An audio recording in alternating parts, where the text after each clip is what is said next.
No podemos concebir un mercado sin marcas. Las marcas son importantes para las empresas y también para los consumidores.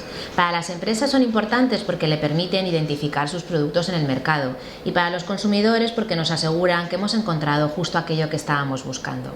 A esto se denomina la función de identificación, pero las marcas cumplen también otras funciones importantes, la función publicitaria y también la función de acumulación de la reputación o del goodwill. Por lo tanto, las marcas no solamente van a generar un valor de mercado, sino también un valor económico muy importante. Además, las marcas son un activo intangible que podemos siempre licenciar o vender y nos van a dar un derecho de exclusiva en relación con los productos y servicios para los que las registremos. El territorio es un concepto ligado íntimamente a la marca. Normalmente registramos las marcas para un país, aunque por ejemplo en el caso de la Unión Europea la tendríamos para todo el territorio. También a la hora de proteger las marcas tenemos que tener en cuenta dos aspectos vitales, de vital importancia.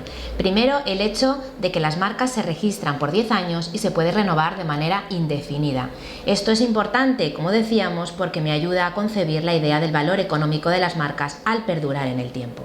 Otra cuestión es el hecho de que las marcas se protegen para una serie de productos o servicios, a tenor de la clasificación internacional denominada clasificación de Niza.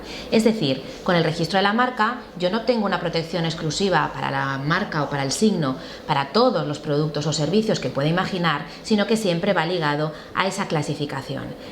Tengo que tener en cuenta, por lo tanto, cuáles son los productos o servicios para los que voy a utilizar la marca en la actualidad y tratar de hacer una previsión de la posible extensión de uso en un futuro.